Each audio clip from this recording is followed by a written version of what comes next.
So what we're doing here today is I had to move that heavy fucking thing, and we're taking the wheels and tires off of this frame. It's an old bread van frame, and throwing them on the dually. So we're going to see how that goes. And I guess while I'm out here, I will give you a little tour of some stuff I have sitting around.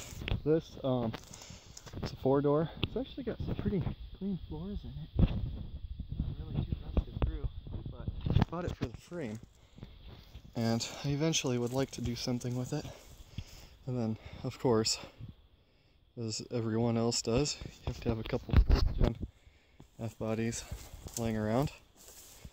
But we're going to try to get this thing drug back over there so that we can at least do some work to it. We're going to use this. I'm not going to use a chain because I'm feeling lazy today. So we'll see how it goes. Got it over here.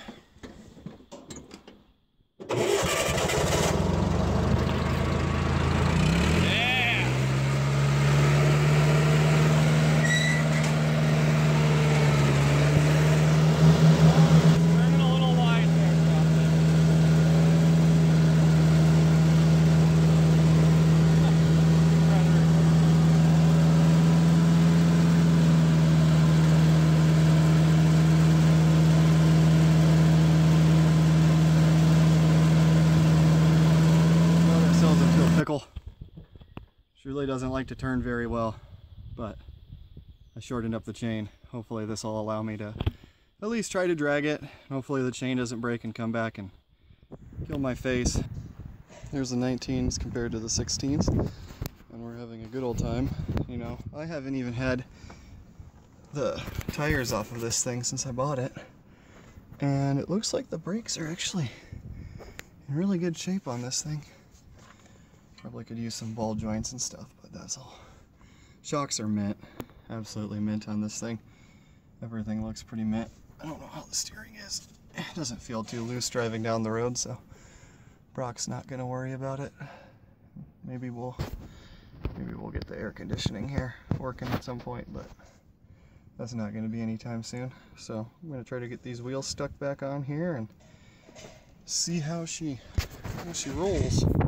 Looks like the diameter for this ring on here that goes on the hub is just slightly bigger on the white one, so I guess we're gonna have to roll with these mismatched ones off of the old wheels, but I guess it's better to keep it centric than have it come off of there, and we don't want to break anything, so we're gonna get this zipped on here quick and see how she looks. We've got a little bit of wheel bearing play here. We'll address that later. That'll be for another episode. Had to get out the cheater bar and an impact socket, an impact extension, because I broke a socket, and we all know how fun that is.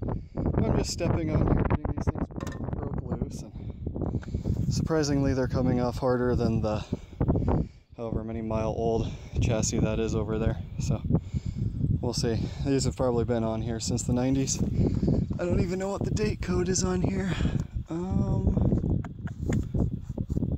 31st week of 2000, so yeah, these probably were due for a change. They're actually not dry rotting really bad or anything, but one of them kept going flat, and I'm not taking them off just to put them back on, especially being that old, and especially considering the fact of how terrible they do at 80 miles an hour. Around 65, 70 they're perfect. 75 is 80 feels like the world is falling apart around you. So we're gonna try to get the other ones on and sneak peek. Front looks really good, so here's the final result with the 19s on. I'd say looks a little bit better, but I got those chrome simulators off of it.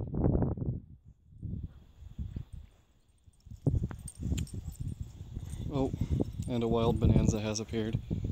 I got these here done today.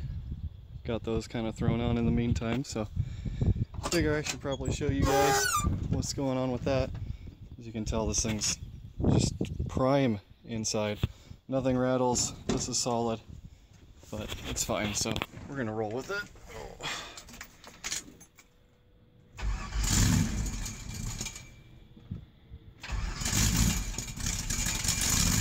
No O2 sensors makes vehicles really hard to tune, especially when they're fuel injected and no mass airflow sensor, no O2. It's just, we'll run it off the map, see how it does.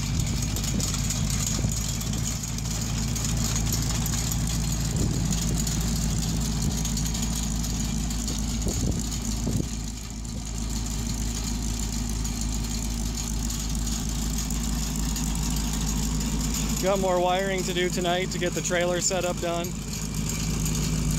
So I can at least haul some stuff around with this guy. Thought about doing new mud flaps just because of how much I'm going to be towing with it. But I think the trailer's behind it. We're not going to have too many issues thanks to the flatbed. And I really don't want to get rid of these old retro Mack Bulldog mud flaps. But here she is. Well, I just kind of hit the highway with these today. And you see the thread engagement on this side, how there's only about 4 threads and then there's 2 over here. Well, these wheels aren't going on very evenly. So I had to take the die grinder to this side already, and you got about 8 threads on this side. So that should kind of help things out. It's getting a little wobbly on the highway, imagine that. So we're going to get this all stuck back together, and I'm going to grind this side out a little farther and see how it goes.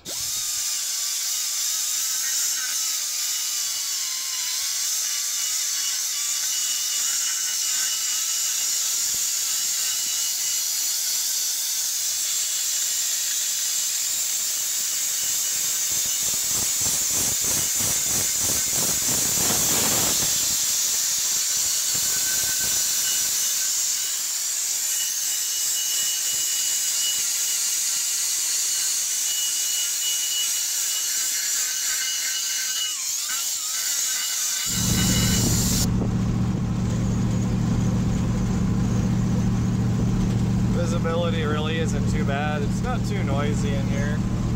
It's quiet enough the dog can sleep.